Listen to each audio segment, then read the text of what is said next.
Sorry, I was just about to take my Responsible Man vitamins that I got from responsibleman.com and use code BOOSTER because I want to live long and be strong.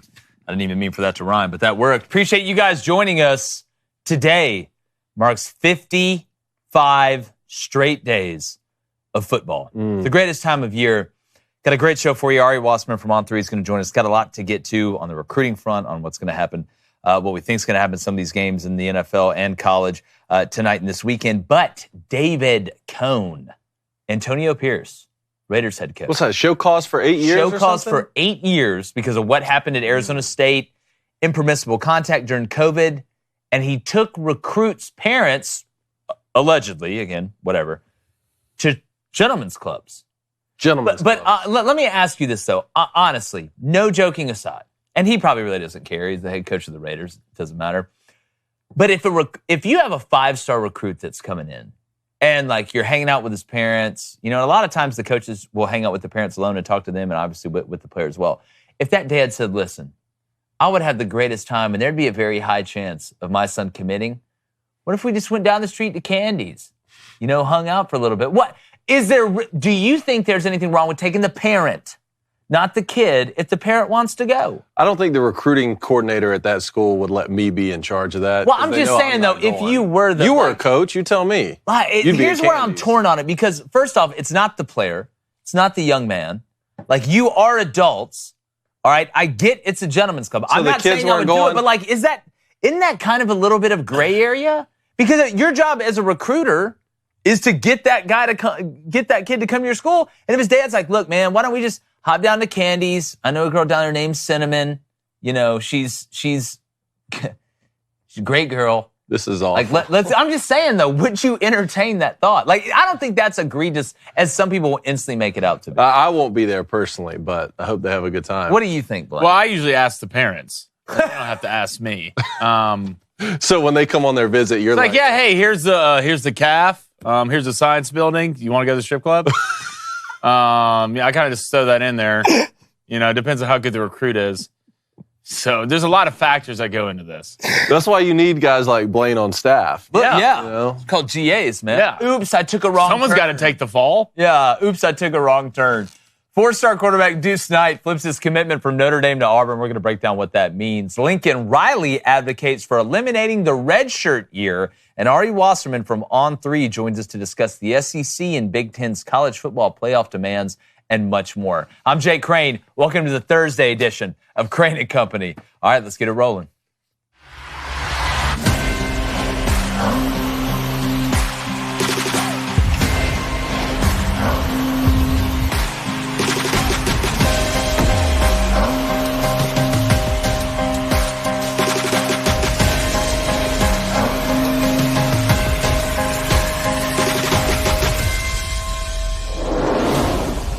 Auburn hasn't had much to celebrate on the field the past 2 years, and really even before that.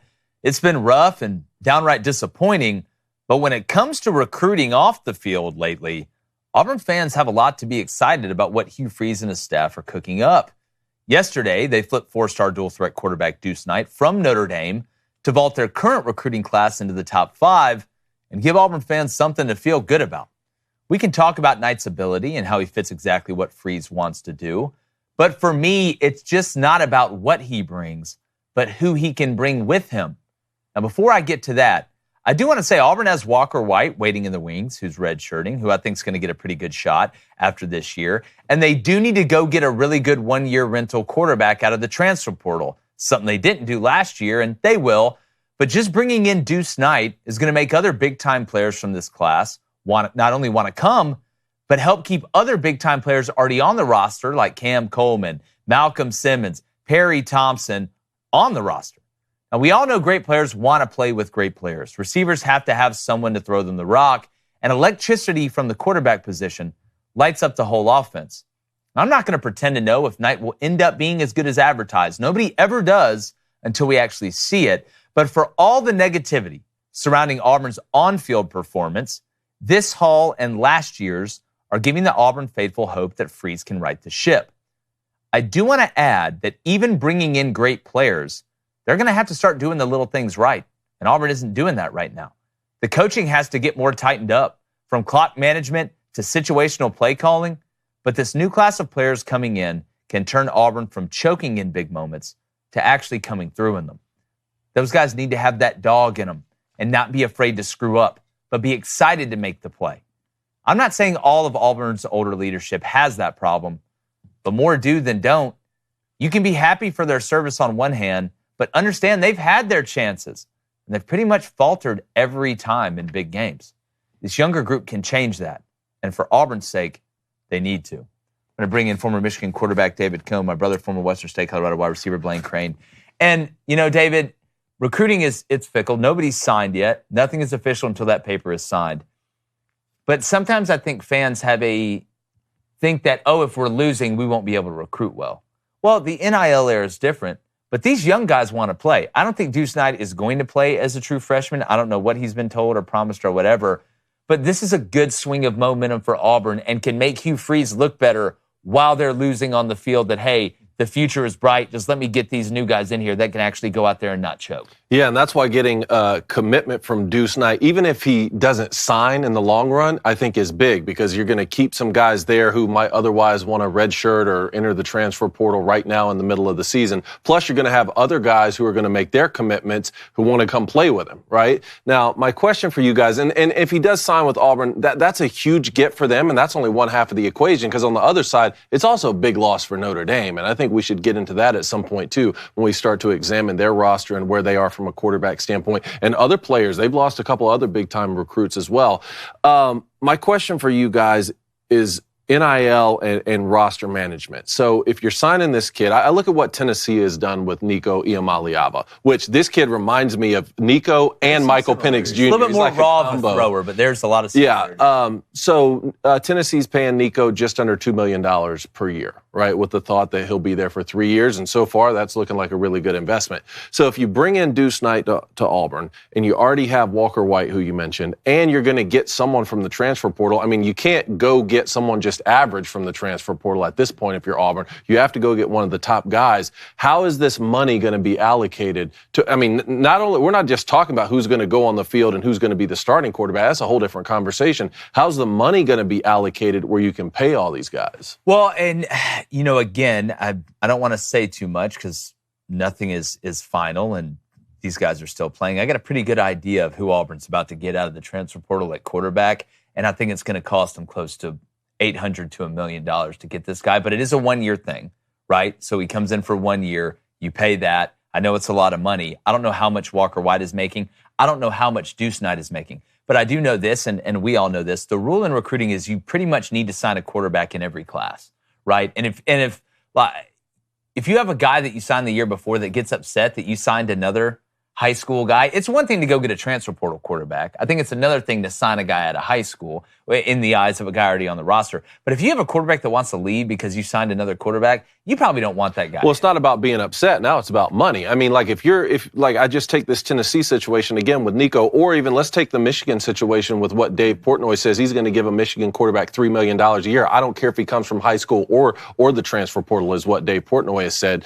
How many different draft classes can you do that? I mean, like if Walker White ends up being the starting quarterback at Auburn next year because he's the best player, but he's not getting paid the most because you paid someone out of the transfer portal and a freshman younger than him to get him to flip his commitment from Notre Dame, how's that going to work out? David, I could sit here and give you theories and scenarios of how I think it's going to work out. I think the question becomes, the main question is, do you have enough money to do it? Mm-hmm. And I believe Auburn does. I think it's getting to the point where, and Blaine, I obviously want to know what you think about the situation of bringing in Deuce Knight. But from a money standpoint, I think the money people at Auburn are tired of watching the quarterback, and I know Peyton Thorne played good for 3.5 quarters, but be a problem in Auburn. I know Hugh Freeze is sick of it. In an interview yesterday, Deuce Knight told him when Hugh Freeze was talking to him, look, I need a trigger man. Like, I need one.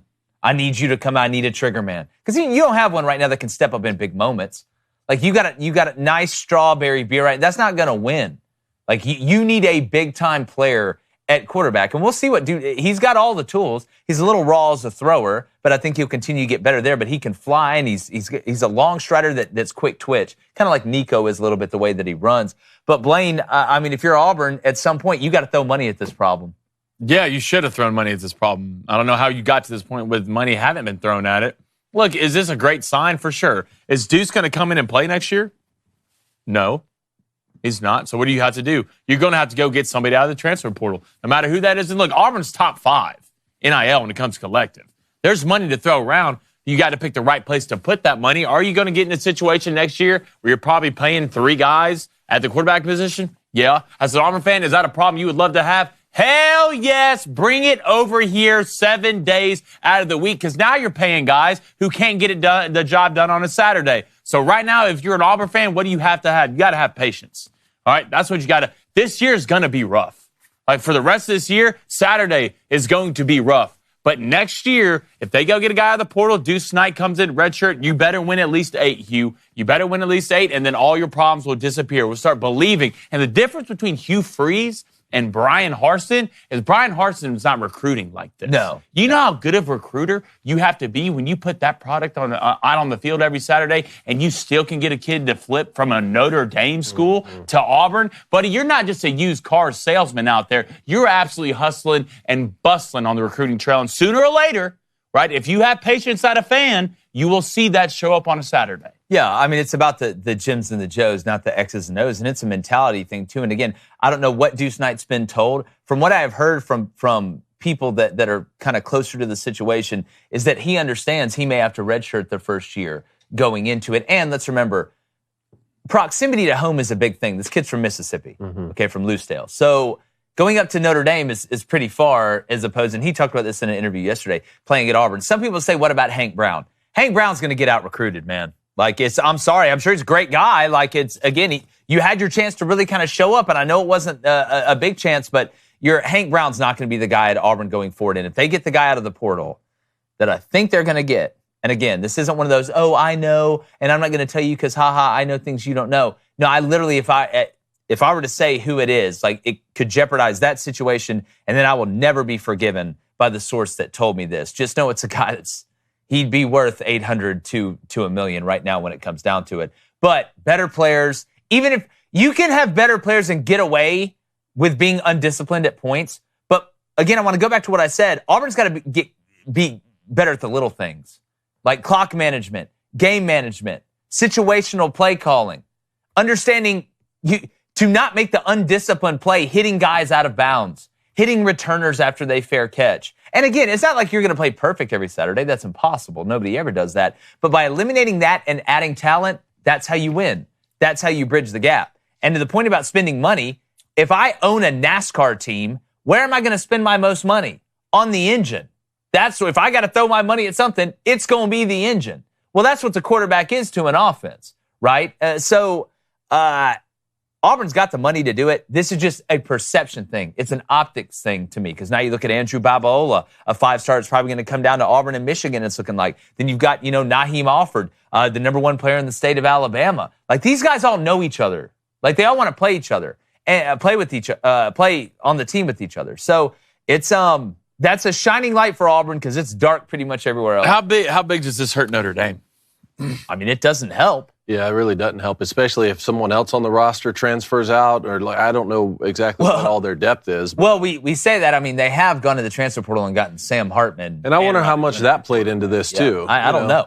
I don't know. I think Notre Dame will be fine. Marcus Freeman's a hell of a recruiter, too. I mean, he'll be fine. It is Notre Dame. But it does hurt. I mean, I think even Notre Dame fans will tell you that they didn't want this to happen. And again, nobody's signed yet. I will say this. Until you sign in December or in the late signing period now in February, none of it matters. It's a promise ring.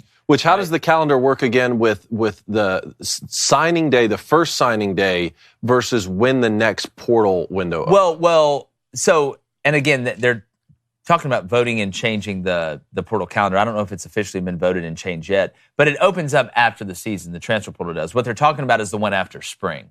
Are they going to keep the transfer portal window after spring? But as far as signing day with high school guys, stop calling it the early signing period. That's not what it is anymore. It used to be that, right? Guys signing early, wanting to enroll early, they go in December. Signing day was in February.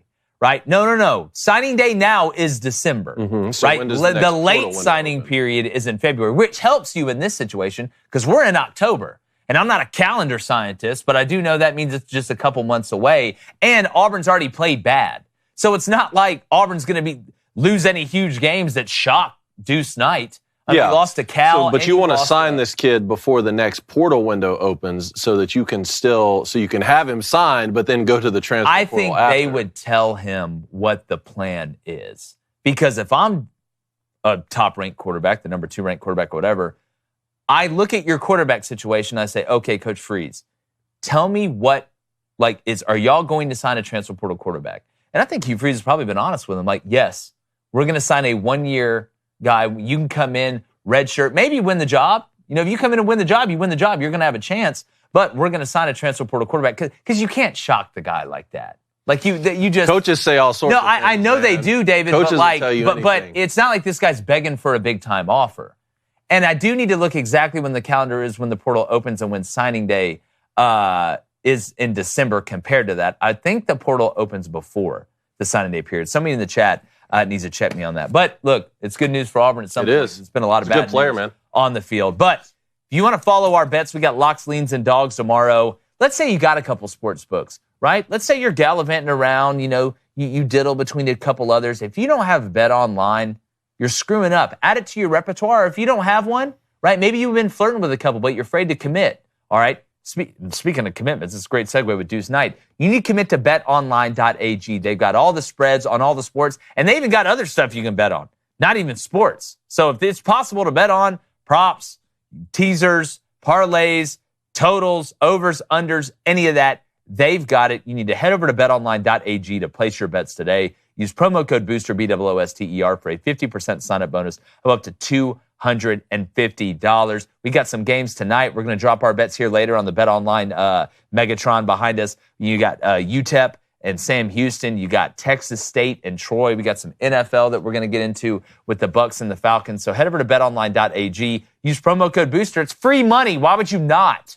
Be smart, right? Bet Online, where the options are endless, and so is the fun. Let's get to the chat. All right, chat, hit that like, hit that subscribe button. If you donate, it's on topic. It will get read. We're going to start it off the day with CN. What's up, man? He says, if DJ Lagway enters the portal, does Auburn go after him, and does it affect the QB room since he'll just be a sophomore? No, I don't think so. I think they've got their eye on a couple guys, and it's a 1-year deal with the quarterbacks they're bringing in. I mean, not that DJ Lagway would be a bad choice, but the guys that I am hearing are already very proven. Again, not that DJ Lagway won't turn out to be great, but I don't think he's going to be on the list. And let's wait to see what happens with Florida, who they bring in, before we just go ahead and put DJ Lagway on the raft and push him down the river. This is this to me, from what I've heard, and again, it can change. This is a 1-year mercenary hire at quarterback. Let's let all three of them, Walker White, Deuce Knight, that rhymed, Hank Brown, even if he sticks around, I don't think Holden's going to be there. Let them battle it out. But I would be shocked if this wasn't hey, 1 year, come here, get your bread, get to the league. All right, let's go to Miller, man. He says, this is a bad look for Coach Freeman. They just had a cornerback enter the portal as well. Can he get the job done? Well, I don't think recruiting is Notre Dame's biggest problem right now. It's, the bad losses that Marcus Freeman has had. I mean, you lost, no offense to Marshall, but you lost to them, right? Against Ohio State, which is a totally different loss than against Marshall. You had, 10 guys on the field at the end of the game in the biggest play. Then you lose to Northern Illinois this year. Now you've got to thread the needle. But Marcus Freeman will always be able to recruit, but it is a bad look. And I do want to emphasize again, Notre Dame is one of the biggest brands in college sports and college football, right? So it's not hard to recruit to Notre Dame. But when you get down toward the end, proximity to home is still a humongous thing. And again, listen to a Deuce Knight interview yesterday. He said, being able to play close to home, have all my people come watch me play, being around people that come from a similar place to what I do, that does have an effect when the money's even and all that stuff. So I don't think it's that Notre Dame can't recruit. I just think they were at a disadvantage. I think he's been silently committed to Auburn for a while, to be honest with you, and he finally just pulled the trigger officially. So, yeah, it's not a great look for Notre Dame, but I think Notre Dame's recruiting will be fine. Let's go to Jason X. Jason, what's up? He says, do you think this will push Walker White out at Auburn? Do you think he goes to the transfer portal? Look, if you're scared of competition, leave, but I don't think Walker White's built like that. That's my whole point. I could understand it, maybe, if Auburn did go get that 1-year quarterback rental for this season and a quarterback getting upset like Walker White. But if you're upset that you signed a high school quarterback, then you don't know how any of this works. And if you're afraid of competition, you don't need to play here. At least that's the way that I used to tell. Your job, and it's funny, speaking of Auburn, Bruce Pearl tells his guys this all the time. My job is to out-recruit you. Yeah. That's what my job is, to bring in better and better and better and better players each year. If you don't know that's how business works, or it's like hiring employees.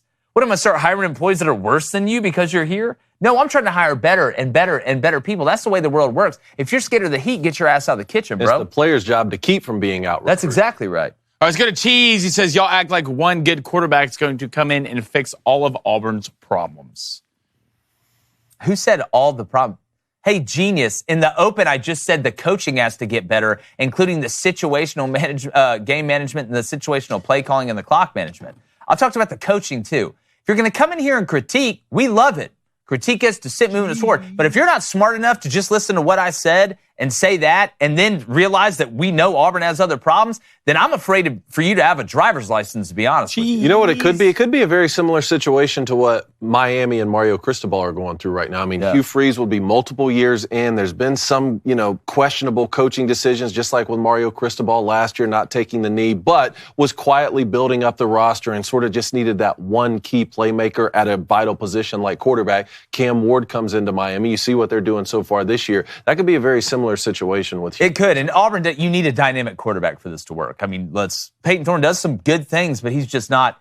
It would fix a lot of problems, but they're, like we said, for weeks, there's multiple problems that Auburn has, including the coaching, Cheese. But at least you got out that dumpster. Yeah, Cheese. All right, let's go to J-Bake. He says he's a 31st ranked quarterback, and y'all acting like this guy's just absolutely the GOAT. Who said he was the GOAT? I just said we don't even know if he's going to be as good as advertised. Listen, don't be stupid. Okay, if you're going to come in here and comment, don't be stupid, because you're going to get embarrassed. Like, this is what we do. Here, we can put the open back up. I can read it for you again if you want. I said we don't know if he's going to be as good as advertised. It's an optics thing. I think he's the third-ranked quarterback. He's the third-ranked quarterback. So, again, you're stupid in 2 languages. Next. All right, let's go to CSC. What's up, brother? Let me find this. All right, here we go. He says, how does Auburn have all this money in their collective? Who is giving it to him? It has to be more than just the yellow fella. No, Auburn's got deep pockets. I've said this. Like, look, these schools got way more money than a lot of people know. It's just, do you have the confidence to spend it, right? Or do you have the confidence for that person to donate it? That's the thing. It's just like a political campaign. When the money starts drying up, they make a change at the top. It's the same thing here. It's, do you have the belief to put the money in to be able to go spend it? They got deep pockets. We can go all the way back Colonial Bank. Before that, and it's not just at Auburn. It's at a ton of other places, and that's why when you see you're doing well, all this money starts flowing in from the grassroots to the big donors. Let's go to Tom. Ranked quarterback. How simple is that? Let's go to Tomcat Bobcat. It says, you all think it's possible for Auburn to go one-dimensional like Michigan did to get the best from Thorne to salvage the rest of the season? You got to try something, man. You do. I mean, you'd eliminate some over. of the turnovers, but I think Michigan's just better up front. Like, that's who Michigan is. Like, that transition is easier for Michigan because that's kind of more of who they are. All right, one more. All right, let's go to the man with the plan. He says, right now, I like what Hugh Freeze is doing at Auburn with the recruiting, but sooner or later, the product has to show up on the field. Do you think getting Deuce will help keep Cam and Perry Thompson? Yeah, I think so. That's, again, kind of we talked about that at the beginning. That's one of the biggest things is that it keeps, great players want to play with who they think is going to be a great player, so it helps bringing them in. And when you're not having success on the field and you're watching the Alabamas and the Georgias and the Tennessees and all these people have success, to Blaine's point he made earlier, it makes it so much harder to recruit because you've shown no proof of concept, right? You're basically just showing one of those, those boards you make of the picture of what the building's going to look like instead of being like, hey, let's walk in the building. So it does make it harder, but eventually you got to win on the field or it doesn't. So quickly, J-Bake asked the AU fans, and the AU fans said 31st. Okay, I thought he was asking you. Okay. Yeah, okay. No, it ain't. J-Bake, that's on me, dog. Yeah. I can only respond to what I believe is I led you down the wrong path. 31st overall player, maybe? Yeah, that might be it, actually. That's you know how many players there are? That's a lot. I'd love to be ranked 31st overall in the country of just about not anything, but good stuff. All right, let's go to Jermaine. Let's go to Jermaine Mims. Jermaine, what's up? How many more seasons is Auburn going to give Hugh Freeze to keep losing games? Well, I think there's a lot of pressure next year, right? We always talk about 3 years, right? It may be 4, because the circumstances are different. But if Auburn doesn't win at least 8 next year. I don't know.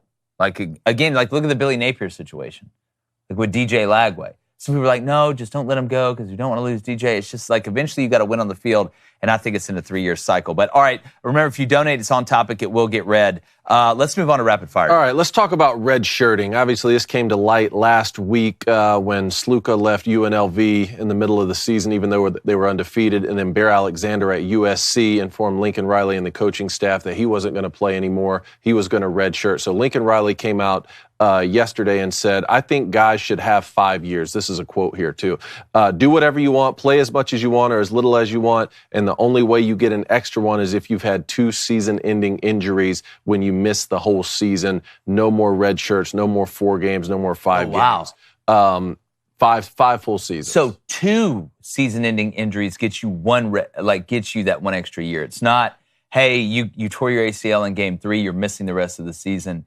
You can redshirt 1 time, like medically. So he's saying 2. The only way you get an extra one is if you've had 2 season-ending injuries when you miss the whole season. And again, like this is just one coach in the middle of the season. I don't hate that. I really don't hate that much. I don't think that's that crazy of a thing to say. So you have 5 to play 5, right? Because we always say with a redshirt year, you have 5 years to play 4, right? So I really don't hate that.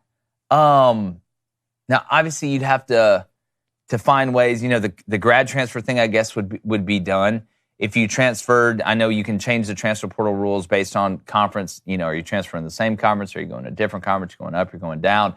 David, I don't hate that. Well, I understand that COVID was crazy. It was crazy for all of us. But what does it say about the leadership of college football that the entire sport can be thrown off this much just from that event? Well, what do you think about? 8 years now. I see what you're saying, but what do you think about you can play 4 games now and still redshirt?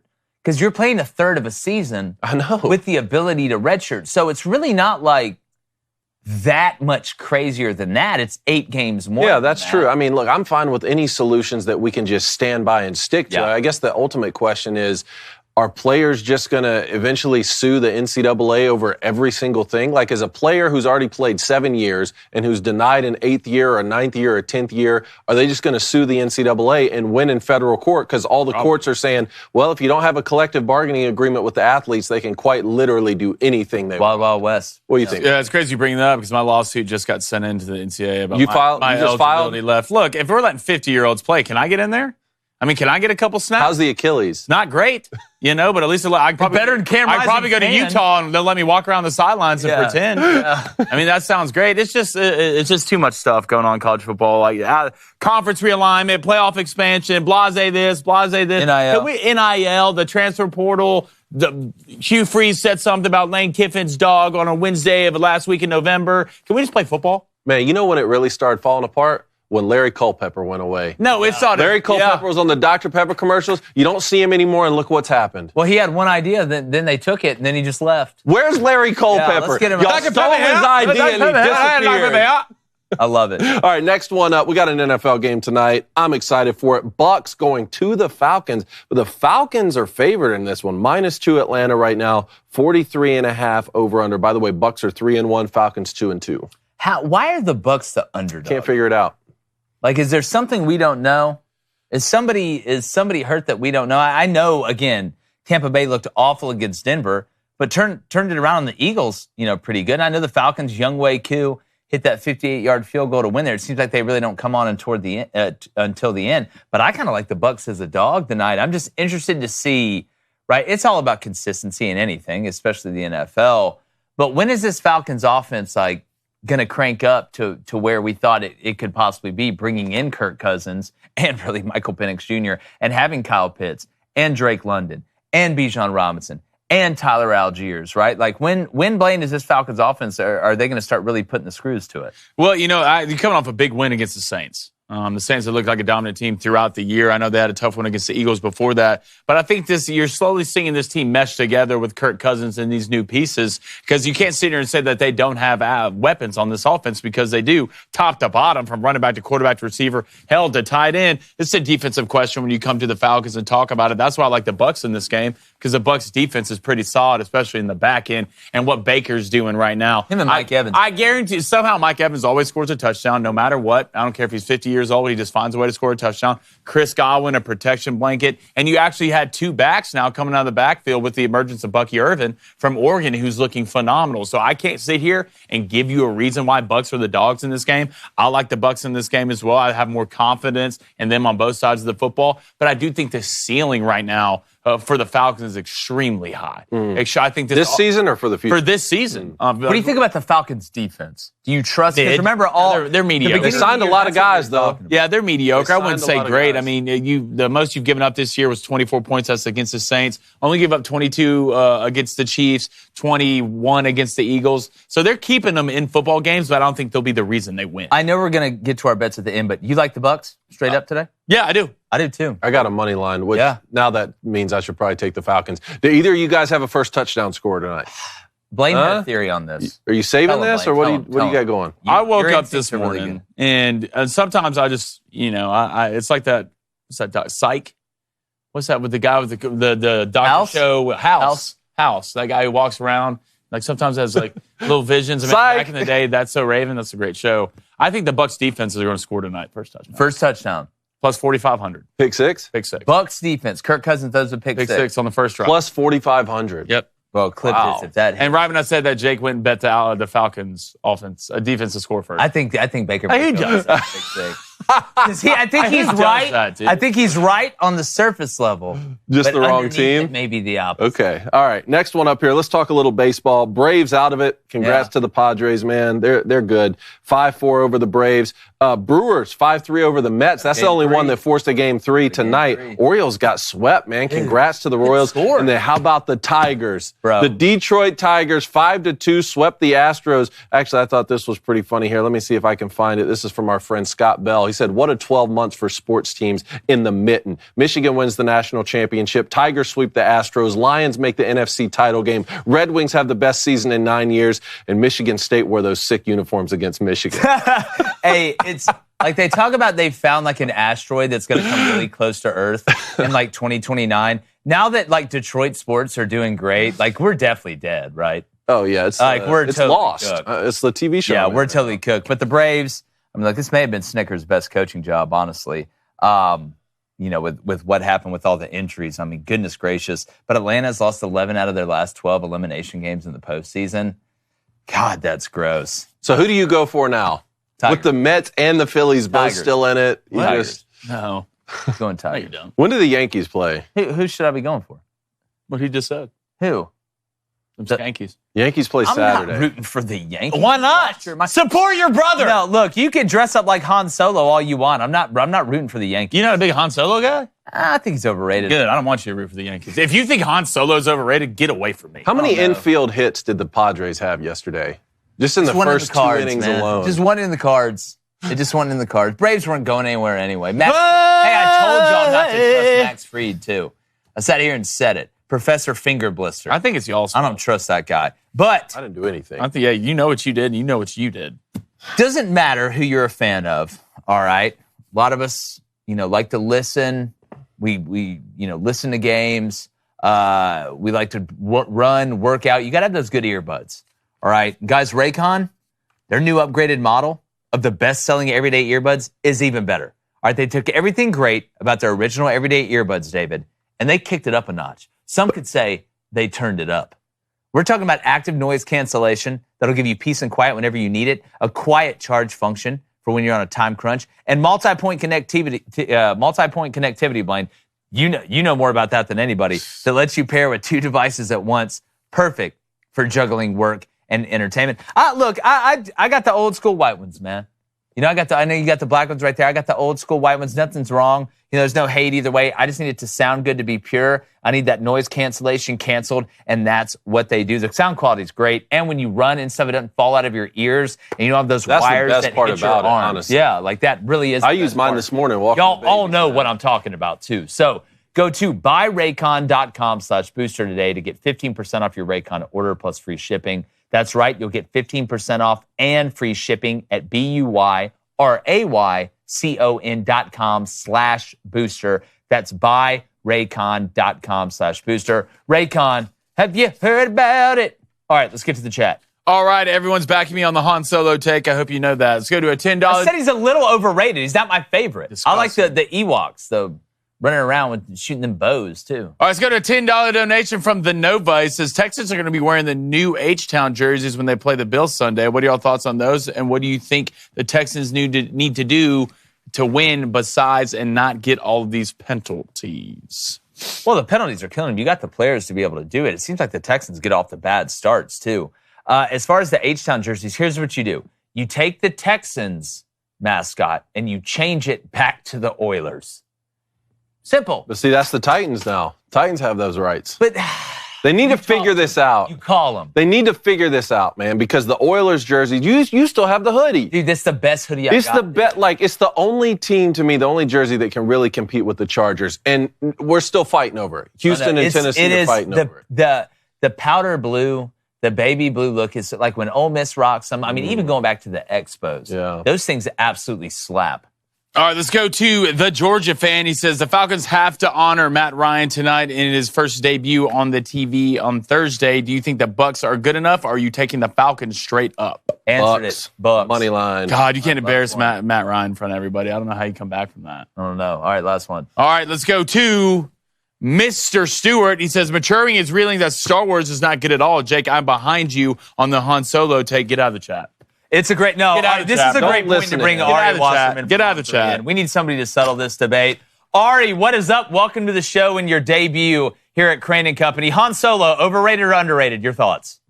Guys, I'm not going to start this thing off on a terrible foot here. I'm just not I'm not a comic book Star Wars person, so like I don't know the answer to that. I will take that answer Ride that in fence, spades. Ari. I heard him say overrated. I'll agree 100%. Ari, you were talking earlier this week, kind of on your thoughts. We saw the Big Ten and the SEC kind of came together in the meeting of the minds and talked about having 4 automatic bids from each conference every year in the playoff, which to me signals, which we all know they're going to expand it to 16 at some point. Just kind of tell our audience who may not have caught that when you and Andy were talking about kind of your thoughts about it overall. Yeah, so the thing that I think is funny is that it's like probably going to happen anyway, right? Like it's like guaranteeing something that is going to happen every year. Like we're doing bracketology and bubble watch stories every Sunday after the games are up, and like there are 6 or 7 even SEC teams right now that still are viably in the race. So I think that if it helps other conferences guarantee spots for themselves to take the deal, because it's going to happen that way anyway.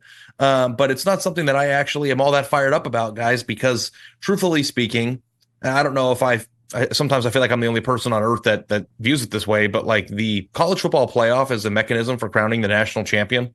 And like we've lost track of that somehow. I don't know why. And the teams that are most invested and most likely to do that are in those 2 conferences. So giving them more bids that are automatic seems to make sense to me, because there are 12 to 15 teams viably in that position to win a national championship in a given year anyway, and 12 of them are in those conferences anyway. So like it's going to happen either way. Take the deal, get some extra spots for the ACC and the Big 12, so there's more inclusion for teams that have good years or are in a position to do that every now and then, and just let's just stop pretending like this isn't a national championship discussion. Without a doubt, I agree with you 100%. To me, if that's what y'all came out of that with, I feel like you wasted your time. I think there's a lot of other stuff in college football y'all could have been talking about. It's also funny to me, Ari, that we play an NCAA basketball tournament that doesn't say the SEC gets this many teams in, the ACC or the Big Ten gets that many teams. They got like 70 teams now that can get in that thing. I'm for meritocracy. The teams that do the best need to get in. Like, I don't care what conference they're in or whatever. The teams that do the best need to get in. I do want to stay on that note, and this is something that we've talked about before I kick it over to DC. Outside of the SEC and the Big Ten, who do you think are a couple teams that can't just make the playoff, but could actually have a chance to win the national championship in the playoff, if there's any, in your opinion?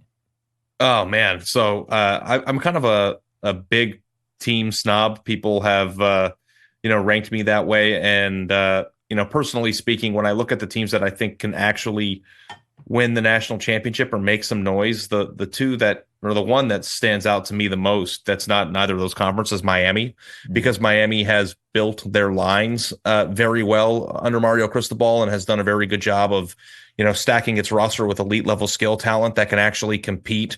I think what you see a lot of times when, the Cinderella stories or the teams that aren't in that conferences get to that stage is that even if they've got very good lines, and this is true for most of the teams that are in those conferences too, and they start playing the Ohio States, the Alabamas, the Georgias, that is get absolutely smoked by the depth and the skill talent that's around on the outside.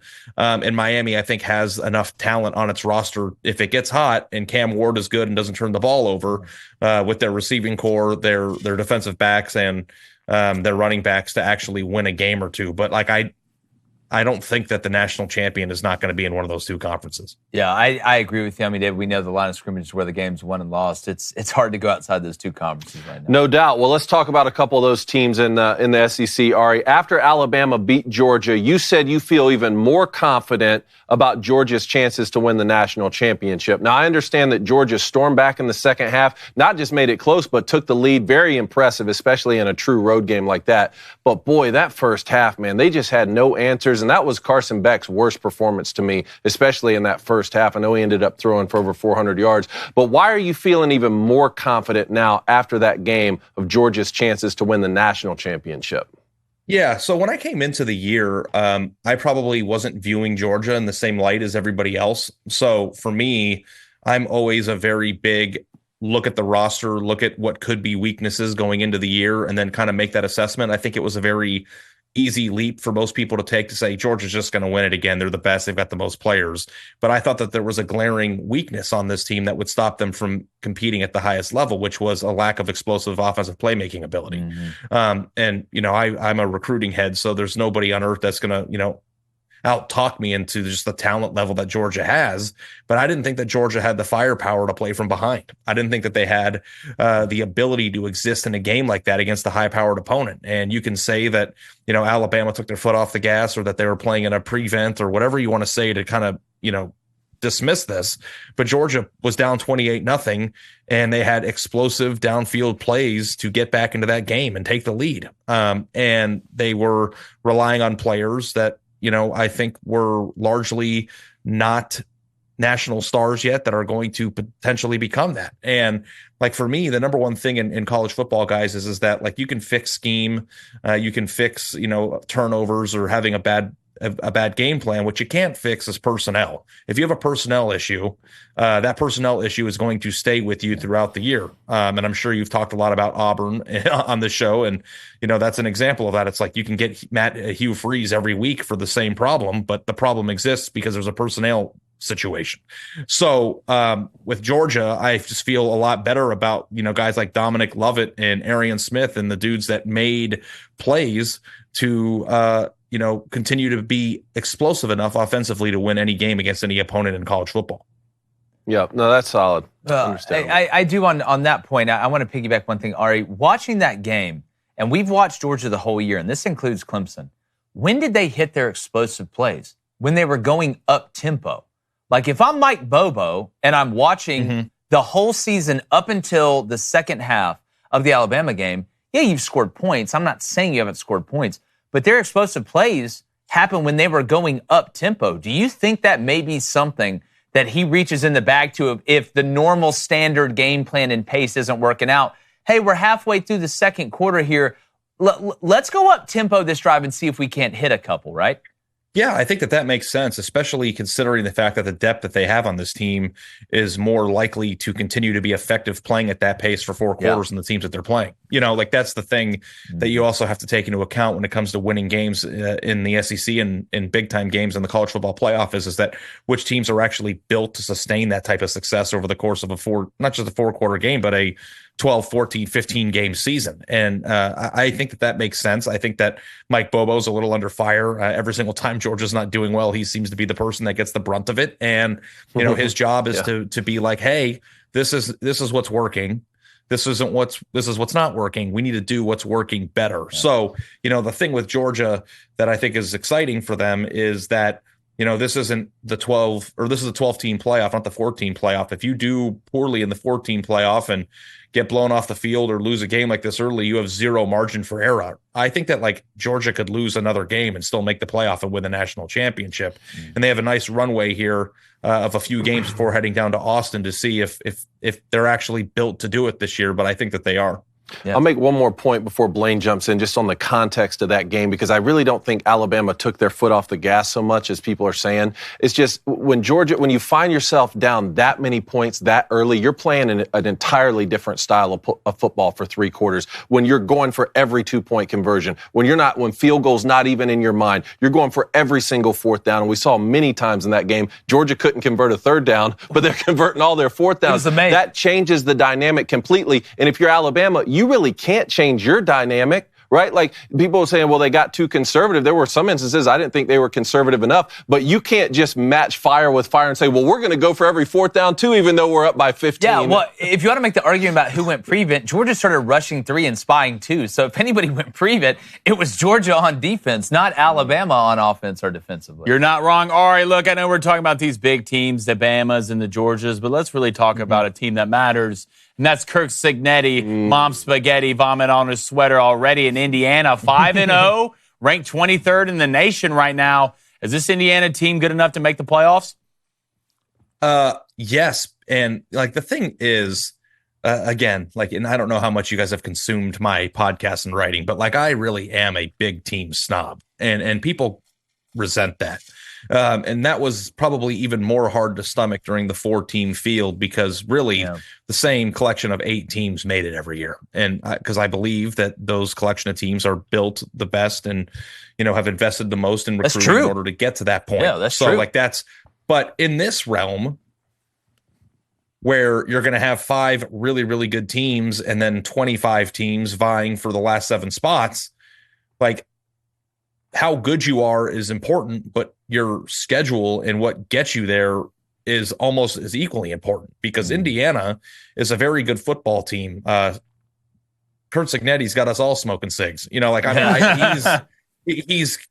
went out and he got players in the portal right when he got there.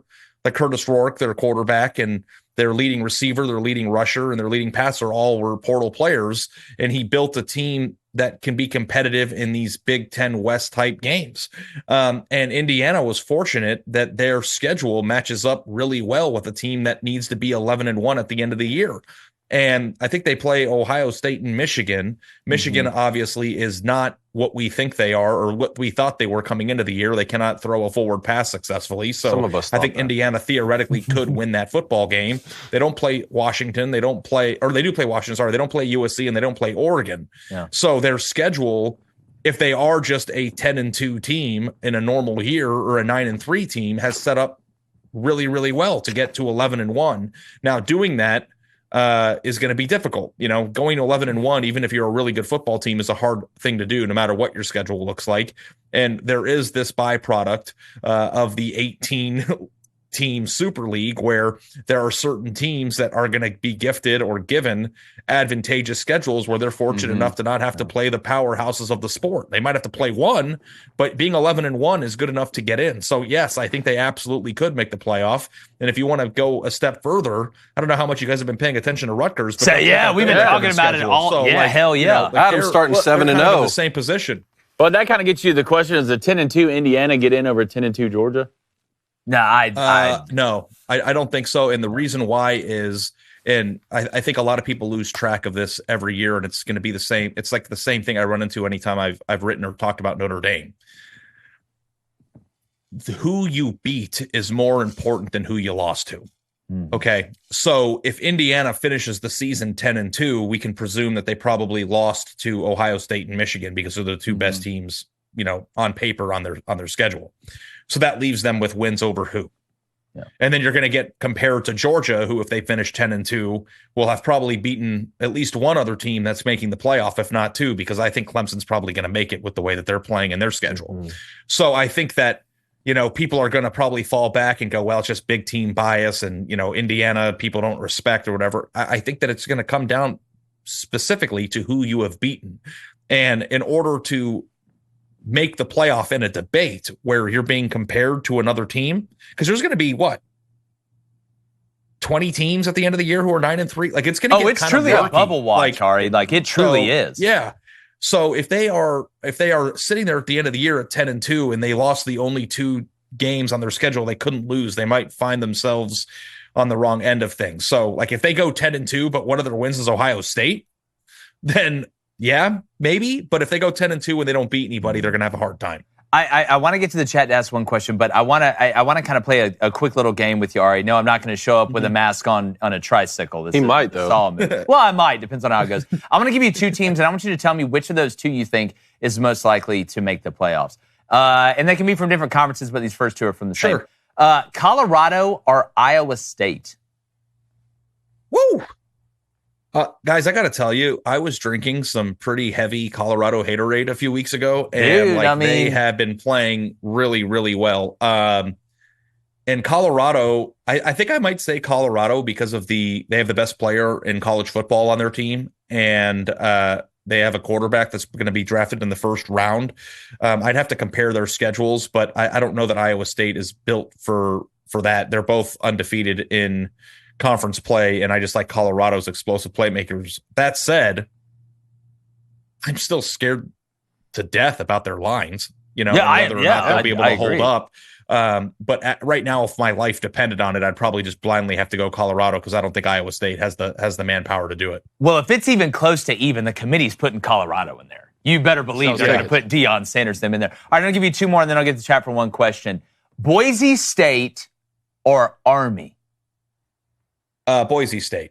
Army Navy is a fun story.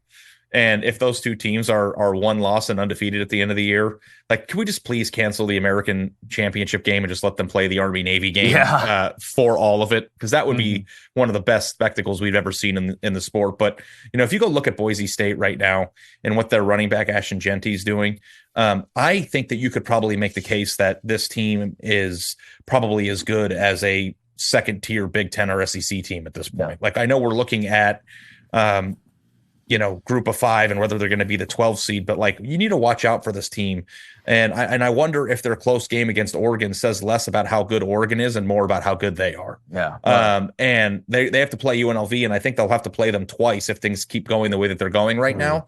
But I think that they are probably going to beat their running back is averaging either a first down or a touchdown every time he touches the ball. Like, it is insane what he's doing out there. Ari, am I crazy for thinking the 2 best running backs in the country are Ashton Genty and Manungai from Rutgers? No. Am I crazy for thinking that? I think those are probably the 2 best backs. Who else is a slam dunk to say is better than them? I don't know. Ashton Genty by far is probably number 1 and might even have a case for top 5 overall player in the sport this year. I agree. And the statistics are insane, but the statistics came against Oregon. Like, this isn't just a fluke. He's doing it every week. Dude's a stud. All right, one from the chat, and we'll get Ari. All right, we're going to go to Rick here. He says, Ari, how about our Cougars undefeated right now? Where do you see us ending up record-wise, and do you see us maybe getting a playoff berth? Whenever I start thinking about we're talking about the BYU here, right? Yeah. Okay. So definitely not Houston. Every time I start thinking about the Big 12 and who's going to win that conference, I do think about that little guy in a mask with the tricycle, because it's that's scary to me. Like, I have no idea who's going to win that conference. And I think it's possible at the end of the year, whoever won that or wins that conference is going to be a team that has been blown out by another team in that conference. Like, there's no rhyme or reason for us. Like, Oklahoma State's got 2 losses. Iowa State's undefeated. But Arizona's been blown out. Kansas State's been blown out. Utah's already lost. So, in my bubble watch that I did on Sunday, I had BYU as the number 4 seed in winning the Big 12. Now, that said, when you're doing bubble watch with the Big 12 on Sunday in late September, you might as well throw a dart at a board, because you don't really know how this conference is going to go. And, this conference, even when Oklahoma and Texas were in it, the spreads every week are 3.5. Even Texas was 4-point favorites against teams that they should blow out, and really is probably the most exciting. You don't know what's going to happen conference out there. But that said, BYU has been incredibly, incredibly impressive. And I think that you don't just throw them in there because they are undefeated. You throw them in there because they've beaten really, really good teams this year. I mean, they beat the crap out of Kansas State. It was a team that I thought that they were going to and you know what? We're going to see that in 2 weeks when they play Arizona, because Arizona's another team now that's gotten blown out and has another win. So I like them at the moment, but I have no confidence whatsoever in picking any team in that conference to win the championship this year. Yeah, I agree with you 100%. I think that SMU win may look a little bit better if SMU's able to beat Louisville too this week. But Ari, man, great having you on. Fantastic stuff, dude. We got to get you back on at some point. Actually kept you longer than we normally keep our guests. I got to tell you guys, before I go, though, I have to say this. A+ studio you guys got there. Oh, dude, isn't it amazing? Like, it is absolutely nuts. We'd love to have you in studio at some point. You can see the rest of it. We got the fan shelf over there, just crazy stuff, man. But please tell everybody where they can find your work. Love what you're doing over there. Also, with Andy, who's a buddy of ours, and let our audience know if they don't already. Yeah, if you don't know, I co-host a podcast called Andy and Ari on 3 with Andy Staples, and all of our columns can be found at on3.com. So we just got back together. We hosted a show together called The Andy Staples Show at The Athletic, and we both have since moved over to On 3. Super excited about the trajectory and heights that we could take that show. And, of course, we're still writing columns because we're sports writers at heart, and you can find all those things at on3.com. Well, all right, thanks for taking some time, buddy. It was great talking to you. Can't wait to do it again. Anytime you need me, guys, just reach out. I'll be here. Okay? Appreciate it, Ari. Man, great guest. I know everybody in the chat enjoyed it. All right, we're going to get to the phone lines, 1-855-236-3228 in 1 second. But, all right, we're talking about teams that are doing well. Why are they doing well, David? Because they're what? Responsible men. God, I tell you, our chemistry is so good in here. It's ridiculous. We didn't even work on that. That was just a no-look pass that David caught and then dunked it. Responsible man. All right, we know we don't get all the nutrients that we need. All right, what is Responsible Man? It's a multivitamin. It's packed with 33 key ingredients that I'm not smart enough to understand, but I am smart enough to realize that smart people know it supports your immune system, sharpens your brain, and keeps your heart and muscles strong. Tell them about that flavor, man. It's a nice minty flavor. It doesn't taste like you're dying in a hospital. Yeah, that's exactly right. It doesn't taste like that. Also, Responsible Man is made right here in the USA. It's a Daily Wires Ventures company. It's not imported. It's not outsourced. It's just good old-fashioned American quality that you can trust. So, maybe your wife, your girlfriend, your mom, whatever, she doesn't think you're getting enough vitamins or nutrients.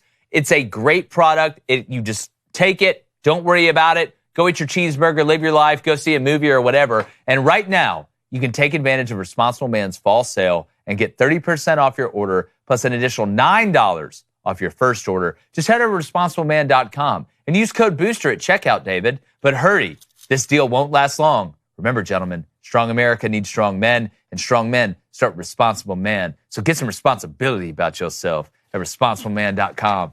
Use code BOOSTER for 30% off plus $9 off your first order. What are you laughing at, dude? You can't laugh at your own jokes. That's not how it works. Not laughing at my own joke. I can just see your face. Oh. Like out of the corner of my eye. And when you make that grin, you just look like you're about to sell me a reverse mortgage with that mustache. It's a great mustache. It's actually an auto insurance package. That's right. That look, only $250. I'm just still not. A month? It's worth it, David. You just send that right to Blaine. It's worth it, David. You just send it right to Blaine's bank account. It's just, I'm still not used to, I've known you your whole life, and I'm just still not used to you with the mustache. So sometimes I'll be talking, and it's out of the corner of my eye, I can see it. Yep. And it just makes me laugh and grin. All right, David, let's get to the phone lines. Okay, guys, stop laughing at me. Let's get to the phone lines with Joshua in Knoxville, Tennessee. Joshua, what do you want to talk about today? Hey, guys. As a Tennessee fan, I hate even thinking about the possibility. But given that Ole Miss lost to Kentucky and is looking at another 1 to 2 losses between Georgia and LSU and may miss the playoffs, is Lane Kiffin kind of a shoo-in at Florida? Josh, I'm so afraid to say exactly what Lane Kiffin's going to do because I don't think anybody knows. But to your point, and we talked about this a little bit yesterday, it's a leverage game, right? If you're Lane Kiffin, you would love to be doing great at Ole Miss and be able to leverage Florida off that and then leverage Ole Miss off that. But if Ole Miss goes 9-3 or 8-4, when this was the year that you were supposed to, this was the anointed team, right? Not that Lane wouldn't have any leverage over Ole Miss, but you have less leverage over Ole Miss than you would over Florida, right? Who would want you that bad.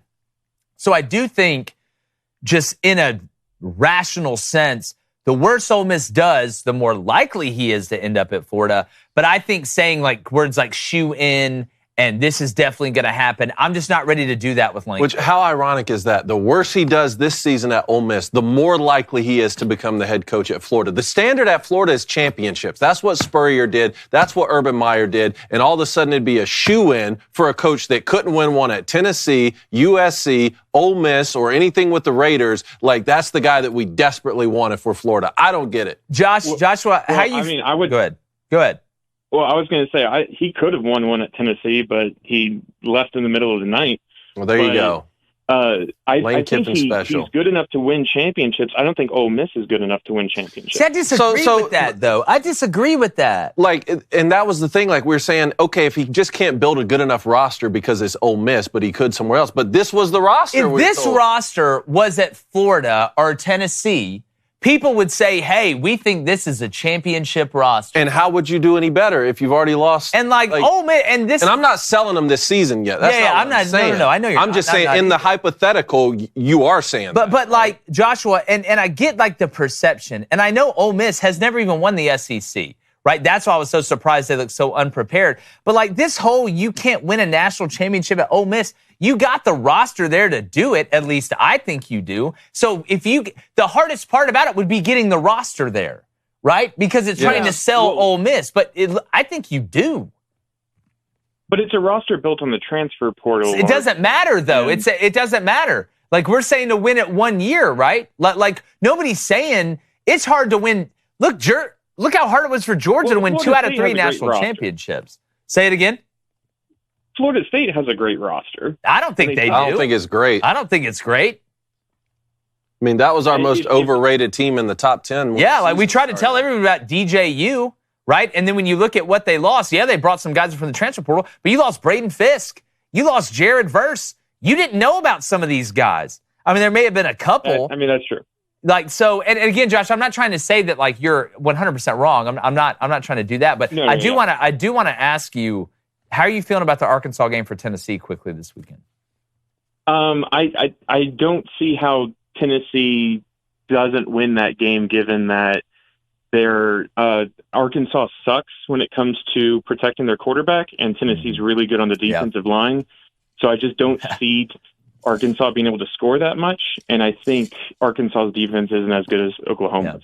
Josh, that's basically about what we said. We're worried about Arkansas's offensive line, and Tennessee's really good say, defense. Before I leave, Blaine, great Han Solo costume today. Thank you. Yeah. Thank Joshua, you. great call, buddy. Please call back. Thanks, Josh. And Lane Kiffin will be the next coach at Florida. At Florida, and we all know it. I hear you mess up 40 times a day, and I don't say anything. You know why? Because I'm a grown-up. All right, you are. I'm a grown-up. You David, really are. next call, please. Okay, thank you, Joshua. Thank you, all right, let's go to Jake in Florida. Jake, you at the Jake convention or what? Yeah. Open bar this year. Did you hear? Yeah, the newsletter, open bar. Pretty excited. Yeah. So back in January, I believe, we had this conversation about Ryan Williams being possibly Kalen DeBoer's Julio Jones. Now, at the time, we didn't think he would have the impact that Julio had as a freshman. Given what we know now, do you guys feel confident in saying that Ryan Williams is Kalen DeBoer's Julio Jones? What about Kalen DeBoer's Devontae Smith? Yeah, like I actually think the Devontae Smith comp is a little bit closer, just because I don't think people realize how big Julio Jones was even coming out of high school. I played against him when he was at Foley. His head was as big as that camera. Like, he's a monster. He looked like an alien. But as far as impact is what you're talking about. Here's why I say no. Because Kalen DeBoer inherited what Nick Saban had built. Nick Saban inherited not much from Shula. Alabama was in a totally different place. So I think getting Julio Jones put them on a track to be able to replace Nick Saban after he retired and be able to get a guy like Ryan Williams.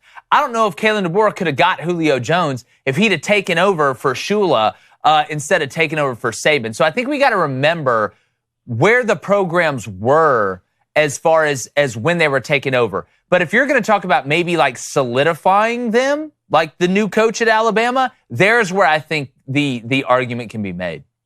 God, that's such a tough question. That's such a. I would my comp for Ryan Williams. I mean, I'd probably go Calvin Ridley before Devontae Smith or Julio. Devontae's long, not really a speed guy. Ryan Williams both. Well, if we're talking about strictly a player comp, in my opinion, it's not even an Alabama player for me. It's Justin Jefferson. I think he reminds me so much of Justin Jefferson. I don't. Here's the thing, though. I got to see more of it, though. I've got because I think about that play he made and making those guys miss. You know who it looked like to me is Tavon Austin. Like that type of move, How tall is Ryan? Ryan's Tavon's a little guy. Tavon's a tiny Ryan's guy. 6'1". I'm just talking about like his it reminds me of Calvin Ridley. That's who he reminds me of. It's not Justin Jefferson. Justin Jefferson's a possession receiver. He's 6 foot 170. Okay, Justin Jefferson's a possession. Justin's not going to take off on too many guys on a straight foot race. Calvin Ridley is a clean route runner. His best he can do when the ball's in the air, and what he does after the catch is more of a speed and finesse than a power like Justin Jefferson is. So that would be my comp for him. And I really don't know. Another receiver, I think because of his age, too, plays a big part into it, that has just the aura around this kid. Like, it might be bigger than Julio. It really might.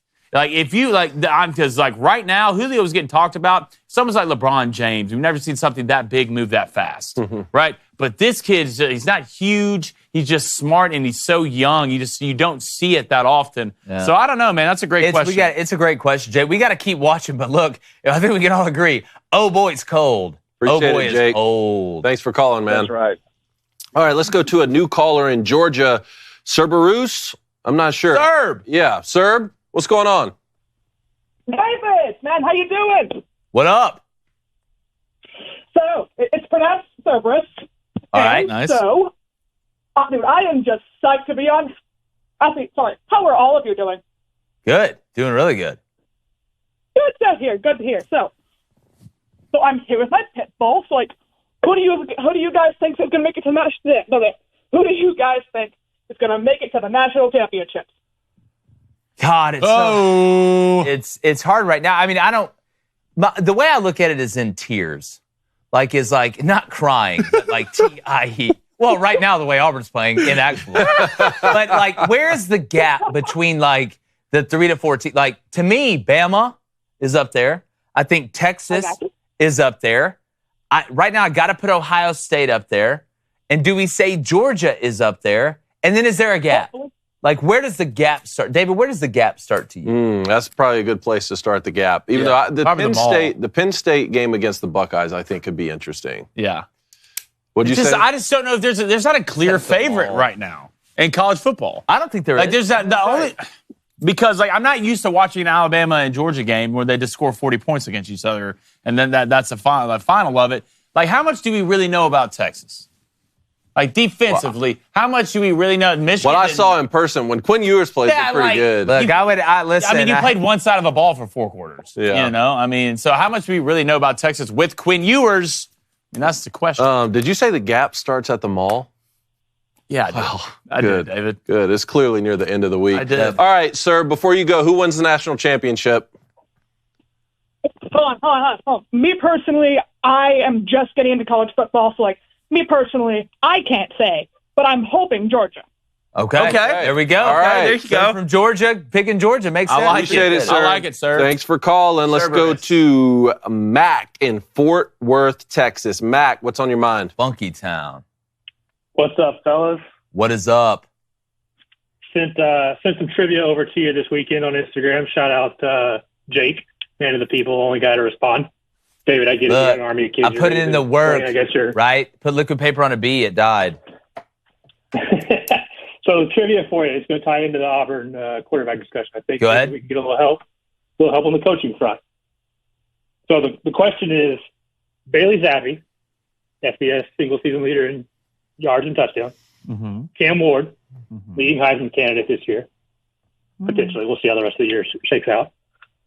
And John Mateer, possibly, some are saying, not me, some, the greatest Cougar in college football since whoever Zach Wilson was dating. Mm-hmm. Nice. What do they have in common besides being Texas high school football products? What do That's what I they was- have? they were Is it all a from stat Texas. or is it something like outside of that, like kind of on the periphery? It's outside of a stat, but it is directly tied to all three of them. Is it football related?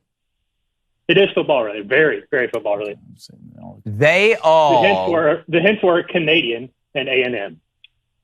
Okay. They are. Cousins. They all have a father that played in the CFL. Who are the three again? Cam Ward, Bailey Bailey Zappi, Zappi, and the kid who's playing And John for Mateer. yeah, They all had a father that played in the CFL. and for Texas A&M. The Texas A&M not version Texas of A&M. the Just CFL. Just A&M. I don't know what that means. Did they all play at Division II or? I don't know. Tell us, Mac. All right, so here it is. It's a coach by the name of Benjamin Arbuckle, Really? offensive coordinator and quarterback coach for all three at some point. Wow. I did Played not at know that. Canadian high school in Texas and West Texas A&M. He was, I think, a junior quarterback there. So, That's a cool where the nugget, name's coming. man. You knew we had. But- we would. Yeah, like that just sounds like I thought that was the guy that killed Jack Sparrow. You What's need- his name again? You need me on that wall. What's his name Benjamin again? Arbuckle. Arbuckle. The current OC and quarterback coach at Washington State. Oh, yeah. Okay. Okay, yeah. Gotcha. Nice. gotcha. Great call, Mac. But, I like that. Could potentially be an answer to the coaching issues over at Auburn at the quarterback position. Listen, Yeah. we'll take all the help Yeah. you got. I'm just gonna start. Appreciate it, Mac. buddy. Thanks so much. All right, let's go to Daryl in Alabama. Daryl, what's up? Hey, how's it going, guys? Daryl, what's up? Not much. First, I'm going to start off by saying, Jake, I love your commentary. I wish there was more commentary out there like yours. Thank you. Straight. You don't beat around the bush. You tell it like it is. Call it like we see it, man. It's what separates us. I have a comment about the Oklahoma-Auburn game. Go ahead. Everyone's talking about the pick six that I've taken through, but seem to forget about the wide receiver just blowing by the cornerback. Yeah. And on the that's the my third long. Daryl. That's long. Go ahead. Go ahead. Well, I'm saying that was my point. Like with Auburn, like it's not just Peyton Thorne, right? Like Right, Peyton Thorne exactly. chokes all the time, but look at the special teams in that game. It's a Exactly. systemic problem. It is a chronic Exactly. illness, right? And the Yes. only way I know to get rid of that is the older leadership's got to get out. And it's not everybody. I don't think Eugene Asante is afraid at the moment. I think most of those older guys are, and you got to get them out. Like, you got to get these younger guys that, like, look at the way that Riddick played in that game. He's a freshman. Who is making big plays on defense? Like, look at Cam Coleman, right? I know he's dropped a couple, but, like, you got to get, like, you've had your turn. You can, on one hand, say, listen, thanks for your service. I appreciate you coming to Auburn and trying your hardest. But guess what? You don't get this isn't a participation trophy because you tried hard. Y'all didn't do it. For the last 4 years, you hadn't done it. Winners win and losers. You may be a great salesman, probably a great father, husband, all that stuff's great. But when it comes down to football, especially at this level, y'all have blown every opportunity pretty much from the 99-yard drive against Bryce Young in Alabama, and then when Harsin was here, to 4th and goal on the 31 against Bama last year, to the Georgia game last year. The only game Auburn's really stepped up in was Cal last year on the road and won. And then Arkansas had laid down by the end of last year. Every big moment this older group has had, they have failed. And that can be true. And it's not okay. So you got to get this sickness out. And it's the older leadership. That's just my opinion. I don't know another way to fix it. That's true. But the cornerback on that play, his head obviously was not in the game. It's a 3rd and long, and he just blows by him, like you see. That's what Auburn's been on the field. It's the same group of DBs that on 3rd and 19 against Arkansas, when they rushed 3 and basically played prevent defense, got beat deep. Look, there's different type of artists. There's painters, there's singers, and there's choke artists. And Auburn's got too many choke artists on the team right now. It's just the truth. But, Daryl, great call. Great call, man. Appreciate it, Daryl. Thanks, man. All right, let's go to Tommy in Lexington. Tommy, what's the vibe after that big win this weekend? Hey, fellas. Yeah, it was pretty awesome around here. It was pretty great to see a win like that, especially on the road. Haven't had a big win like that on the road in some time. But I missed the last couple episodes earlier this week, so if y'all already talked about it, sorry for calling. You're all right. I want to talk about it a little bit more. But I think they were, burning the couches on Saturday before the sun even went down on State Street. But we got a bye week coming up this week, so we don't play on Saturday. But I was just wanting to call and ask y'all, where do y'all think the ceiling is from here? And is our defense really as good as what I think it is after what they did to Georgia and then also, what they did to Ole Miss on the road? I mean, especially on the front seven. Y'all got 3 top 100 NFL guys to me on that front seven. And think about it, this bye week is perfect because you just had an absolute fist fight against Georgia, then another bar fight, in the back alley against Ole Miss.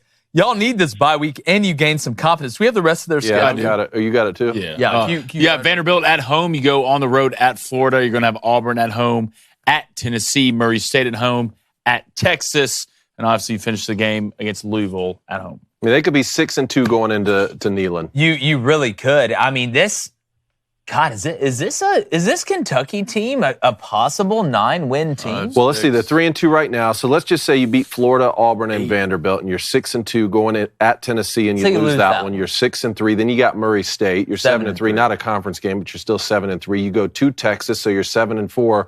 In-state rivalry, Louisville. You beat them last year. Look, you go 8-4 at this schedule, dude. Especially the way you looked against South Carolina. Yeah, I had y'all 6-6. I think I had y'all 6-6, maybe 7-5. I'm not sure, but 8-4. That would be a nice flank steak for the people there in Lexington. Get ready for basketball season, Tommy. Yeah, I really think so too. And, coming in the season, I knew we had a really good defense. While the South Carolina loss was so disappointing, but I was thinking 7 would be great. But yeah, 8 looks good. 9 would be even better. But thank you guys for taking my call, and want to really appreciate or say that I appreciate how you treat your callers and your fans. So thank you guys. Of course, appreciate it, Tommy. Go Cats, man! All right, let's go to Johnny D in Syracuse. Johnny D, what's up? Hey, hi guys, first time caller. Just want to say, Blaine, you read my comment several weeks ago. I think it was the USC game when I said I needed the over to win 10 bands, and I hit. I want to get you guys' opinion on my 16 teaser parlay. 16 or 16? 6. Okay. All right. Let's do it. Let's go. Professor X says. Indiana minus 6.5. Alabama minus 16.5. Clemson minus 7.5. Tennessee minus 6.5. Oregon minus 17.5, and Miami minus 4.5. I like it. I'm done. I hate that. Oregon. I like it. No, all right. So have you made the bet yet, Johnny D? Yeah. Okay, here's where, if it was me, all right, you had, who did you have minus 7.5? Clemson? I don't hate it. Actually, the one that worries me the most, this Miami and Cal game is scary to me. Just because I've seen both these teams so much. I know you say, it's Cal. This isn't some philosophical question. Like it's Miami. They're a little witchy on offense. I don't trust Miami in the man. You got them at 4.5. God, don't win by 4. It's just the one I'm worried about this week. I think those are all phenomenal bets, and I can see this parlay hitting. I never like betting teams that are coming in when their starter's been really bad the entire year, and they're bringing in a backup just for this game. There's something about the Clemson-Florida State game that worries me. Like, it really does. Even with Brock Glenn's coming in and starting for Florida State, like, the worst thing that could happen in that game is something goes right early for Florida State and people start believing, and then you kind of see a shift of Florida State of what they could have been. Well, that's why we talked about that start. I've seen it before. But I tell you, it's a good bet, though, man. I still think the best bet on the board this weekend is Tennessee minus 13.5 against Arkansas. Yeah. Johnny D, great call, buddy. Thanks for calling in. Appreciate it, Johnny D. Good luck. All right, 10 bands. Let's go, baby. Hey. Call in next week. Let us hear how it goes. Winning the Booster Club money. Yeah. All right. Let's go to Peter in California. Peter, talk to us. Good morning. I'm sorry. Good afternoon, Jake Blaine. Hey, what's up, man? How's What's it up, going? Pete? Going good. I'm doing great. I've got some amazing NFL picks that will make you all filthy rich. Let's do it. Let's hear it. So, money line Washington. Washington will cover the spread. Washington will beat Cleveland 35-23. Carolina versus Chicago. Money line Chicago. Chicago will cover the spread. Chicago 31, Carolina 14. Tampa Bay Buccaneers versus Atlanta Falcons. I'm going to go with Atlanta for both money line and spread. I'll take the under. Atlanta 24, Tampa Bay 18.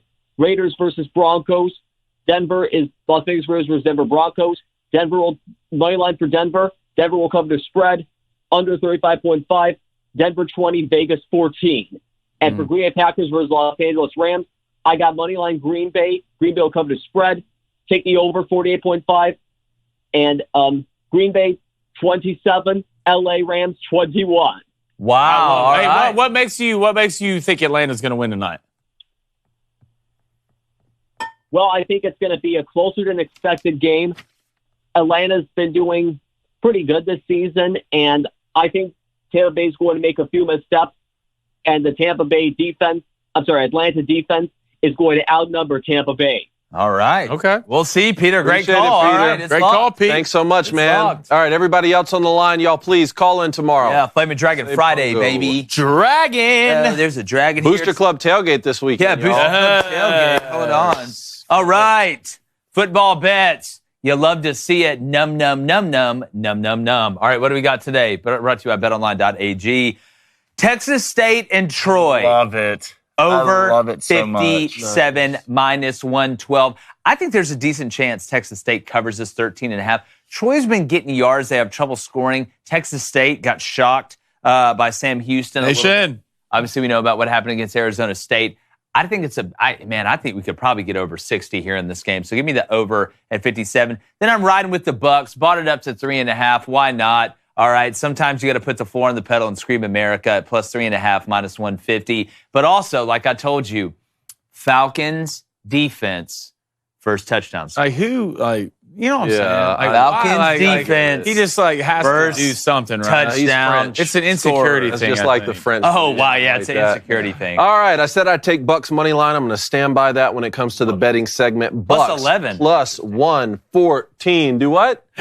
No, I don't like that. I don't like those odds. Plus 11. That's good. I mean, they're definitely going to cover that. 114, and then Sam Houston. Sam Houston, 4-1, going on the way. He is a great guy. All right, don't be scared off of this one just because he's one guy. He's a heck of a guy.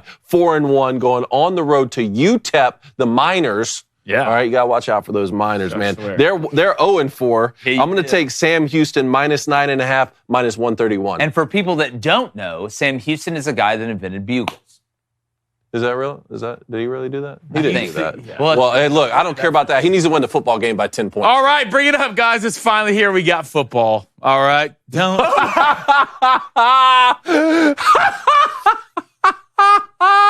Hey, Jesse, that totally makes up for the plus 11. Hey, stand up there real quick. Oh, my God, look at that. Stand up there next to that real quick. Please stand up here next to that. Come on, stand up there next to that. Yes, please do. Have a fake gun. Yeah. All right. Nice hat. Let's go. Yeah, Bucks first touchdown score. All right. It's a big number. Wow. All right. Plus 4,500. You are taking it. Drops back. Oh, God, he's going to the second progression. It's a hitch. Safety. Comes down, pick, touchdown. All right. Bucks money line. Plus 110. Baker. The closest thing we got to Jay Cutler these days. I'm rolling with the boys. All right. He's better than Jay Cutler. I know. Ace, what do we got? He's going Bucks Falcons over 44 at minus 108. Then a Mike Evans anytime touchdown. That's a great bet. Yeah, that'll That's definitely. a great bet. Plus 125. All right, let's get to these donos. All right, let me get in here really Dive in there, All right, we're going to start it off with a $5 donation from Blake Broneneman. Spell it.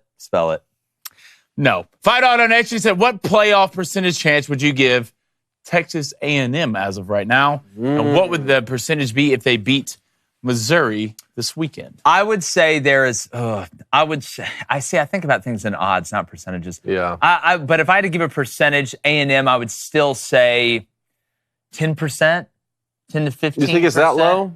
I think it's that low right now. You beat Missouri. We'll start moving up to 25%. There's so many unknowns still with A&M and Marcel Reed with what they got left in their schedule too. But this Missouri game, we're calling it moving day for a reason. It's great. Let's go to a $5 donation from Joshua H. He says, thoughts on the Bama singing Dixieland Delight after each game. Song about Tennessee written by a guy from Nashville. Funny that Bama fans have not realized that yet. I mean... Yeah, we're expecting Bama fans to be smart. Well, it's like...